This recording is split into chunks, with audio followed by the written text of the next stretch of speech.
عزتمند د نبی کال مبارکی ورکول دا د کفارو دا د عیسایانو هغه تور طریقه ده. نبی کریم صلی الله علیه وسلم په مکه مکرمه کې دیار لسکاله تیر کړي.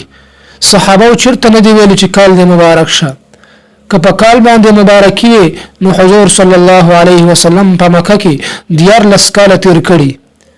صحابه به ویل چې کال دې مبارک شه. لکه سوچ پکار د محترمو چې زما او استاد ژوند کم تعمیر وو کم عمارت و د هغې نه یوه بله ګټه وغورځېدله د هغې نه نن یوه بله خښته وغورځېدله ستا د ژوند یو دیوال هغه نن وغورځېدو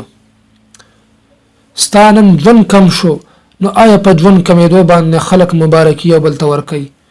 نو آیا سوچ دا مبارکي ورکوي دا خو عقل نشو محترمو سوچ په کار د انسان نه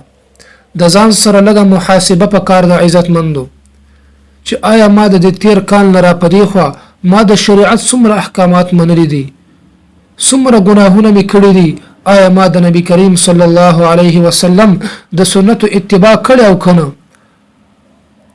آیا ما د فقیرانو او مسکینانو سره څومره مدد کړی دی که چیرته دا کارونه من کړي وي نو په دې باندې شکریه ادا کول پکار دي او دا سلسله هم داسې جاری ساتل پکار دي لیکن که موږ دا کارونه نه وي کړي نو بیا د یاد ساتئ عزتمندو چې دا دنیا فانی ده هیڅ پته نه لګي چې آینده کال به موږ او تاسو ته دا بل کال نصیب شو که به نصیب نشي لهذا عزتمندو ورونو موږ او تاسو د خپلو ګناهونو نه توبه وباسو عزتمندو د مسلمان کال هغه د محرم نه شروع کیږي دا 2024 چې کوم کال دی دا د عیسایانو کال دی دا د کافرانو هغه کال دی محترمو